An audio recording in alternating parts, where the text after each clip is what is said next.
طالون کا یہ بیٹا ابھی 20 سال کا ہی تھا کہ اس کا باپ جہنم رسید ہوا اور لوگوں نے معاویہ بن یزید کو مسلمانوں کا خلیفہ تسلیم کر لیا۔ 20 سال کی عمر جوانی کا ایسا دور ہے کہ جب انسانی خواہشات کی منہ زوری عروج پر ہوتی ہے۔ یزید کا جانشین ہونا اور پوری اسلامی مملکت پر حکمرانی کرنا اپنی تمام جائز و ناجائز خواہشات کو پورا کرنے کے لیے بہترین موقع تھا۔ لیکن معاویہ بن یزید 40 دن تک تخت خلافت پر بیٹھا اور ان 40 دنوں میں اس نے اپنے باپ کے شرمناک کارناموں کا بہت باریک بینی سے جائزہ لیا۔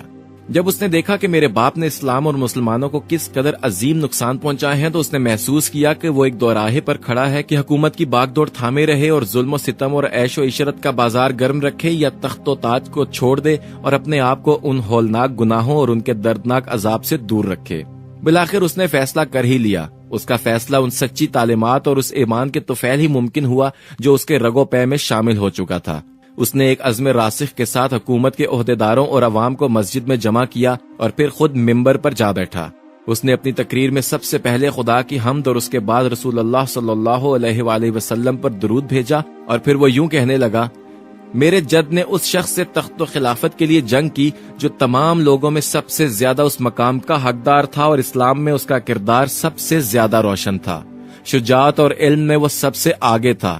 وہ سب سے پہلے ایمان لایا اور رسول خدا صلی اللہ علیہ وآلہ وسلم کے سب سے زیادہ نزدیک تھا۔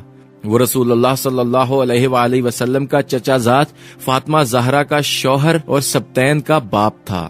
پھر بھی جب میرے جد نے اس سے جنگ کی تو تم سب نے میرے جد کا ہی ساتھ دیا اور میرے جد نے اس خلافت پر قبضہ کر لیا، اور وہ اس وقت تک قابض رہا جب تک اس کی موت نہ پہنچی، اور اس کے بعد خلافت میرے باپ یزید کے حصے میں آئی۔ وہ اپنے اعمال اور بدکرداری کی وجہ سے ہرگز اس کا اہل نہیں تھا، لیکن وہ بھی اس پر قابض رہا اور اس کا نفس اسے بدترین کاموں کی ترغیب دیتا رہا۔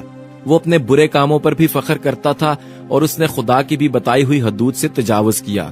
رسول اللہ صلی اللہ علیہ وآلہ وسلم کی اولاد پر اس نے بدترین مظالم ڈھائے، لیکن اس کی حکومت کی مدت بہت ہی تھوڑی تھی اور بہت جلد اس کی شرمناک زندگی کا خاتمہ ہو گیا، اور آج وہ اپنے اعمال کے حساب کتاب میں الجھا ہوا ہوگا۔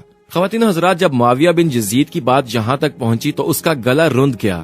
کافی دیر تک وہ بلند آواز سے روتا رہا اور اس کے بعد وہ دوبارہ لوگوں سے ہم کلام ہوا اور اس نے کہا: اے لوگو، میں تمہارے گناہوں کا بوجھ اپنے کندھوں پر نہیں اٹھا سکتا اور نہ تمہاری دوستی کا توق اپنے گلے میں ڈالوں گا۔ اب تم خود جو بہتر سمجھو وہ کرو، یا وہ حکومت کرے جس کا تم انتخاب کرو۔ میں اپنی بیعت سے تم لوگوں پر سے ہاتھ اٹھاتا ہوں اور اس خلافت کو ٹھکراتا ہوں۔ معاویہ بن یزید کے ان جملوں نے محفل میں ایک طوفان برپا کر دیا۔ سب حیران اور اضطراب سے ایک دوسرے کو تکنے لگے اور پھر زور زور سے شور مچانے لگے۔ ہر شخص اپنی